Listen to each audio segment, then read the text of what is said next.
You say in your book, government needs to be brave and so do we. So I encourage people to listen to this with an open mind, because that's what I had to do. Because like I said, I came into this going, I'm paying way too much tax. And yeah, but you set out in the book your logic of why we will need more tax going forwards because of problems that are on the horizon / already here. Could you just outline what you think the challenges are that face the country going forwards in terms of why we need more tax? Yeah, I mean, I should say, there are always choices here. So we could decide to cut the health service or, make people pay for their own sixth form or, dramatically cut pensions or what have you. So there are always choices. But if we're not going to make those sorts of choices, then there are, I think, 2 or 3 big things that are going to happen over the next 20 or 30 years, which are going to mean, even though we've got the highest taxes ever at the moment, I think they may well go up further. One is the population is getting older, and there'll be something like a tripling in the fraction of people who are over the age of 80 and a big increase in the number of people over age 65. And that's expensive because those are the people who use the health service a lot. And of course, they get paid pensions. Health service is much bigger actually than pensions, but both of those and social care. So all of those things, and of course, on average, they pay less tax than people who are in work. So all of those things will have an upward pressure on spending and therefore on tax. Second thing, of course, is climate change. And we're committed quite rightly to get to net zero by 2050. That's a big, that's a big issue to get to net zero by 2050. We're all going to have to replace our gas boilers in our houses, for example. That's expensive. And that's not the only thing by any means. And that's an extra, let's say, 20 billion a year of government spending, as well as a lot of private spending. And over the last, so that's 2 things. Over the last decade, as I say, we've had record cuts in spending on social care, on local government spending on the police, on spending on the justice system. All of those things have had really big cuts. And at most, I can't see more cuts coming there. And you can see the pressures everywhere for more spending. We've had to stop sending people to prison because they're full. We've had strikes by barristers because legal aid is so poor. We're spending no more per pupil in schools than we were 15 years ago. First time that's ever happened. So the pressures everywhere are up. And the bit of public spending, which until 10 years ago, we could always squeeze, which is defence. Well, the government at least has promised to raise that for the first time, in generations. And you can see why with what's going on in Ukraine and the problems in the Middle East and all those sorts of things.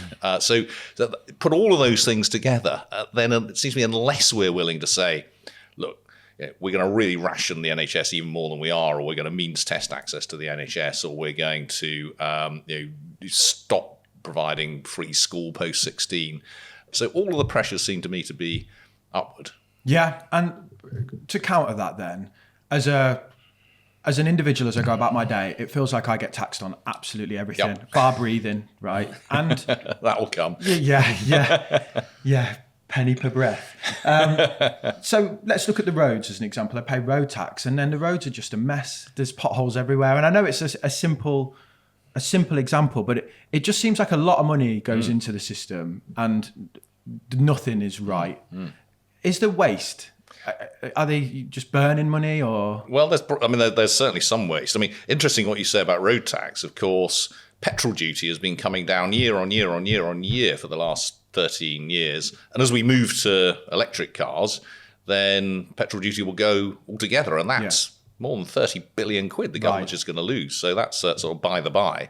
But, it's really hard in the whole public sphere to say how much waste is there. We've all seen that things could be more efficient. I mean, you go to, there's lots of inefficiencies in the NHS, partly because they haven't invested in decent computer systems and decent buildings and decent equipment over a long time. And that partly reflects the fact it always seems to be in an emergency. So the money for the long-term stuff that might save money goes into, the day-to-day stuff that just keeps you alive.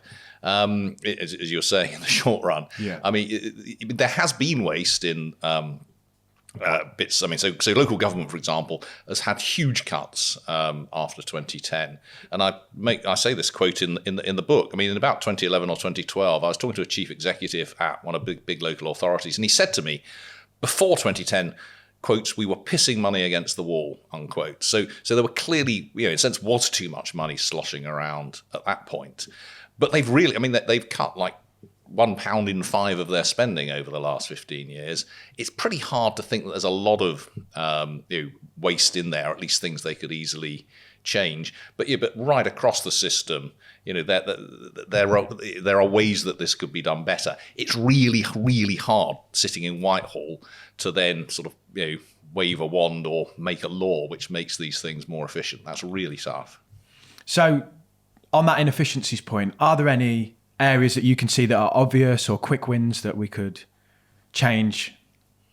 There's nothing big. There's nothing of a scale which would really help us sort out the kinds of problems that we're talking about. There have been mistakes for sure. I mean, we are part of the reason that the NHS doesn't work very well at the moment is we were not investing beforehand in the kinds of equipment and buildings and so on which would make it work better at the moment, and indeed in training the staff. And we know that we need better management in the NHS. We know we need better IT infrastructure and so on. But that's actually going to cost money up front. If I look right across the public sector, is there a sort of £10 billion budget where I can see, well, we just don't need that, it's obvious? Well, no, not really.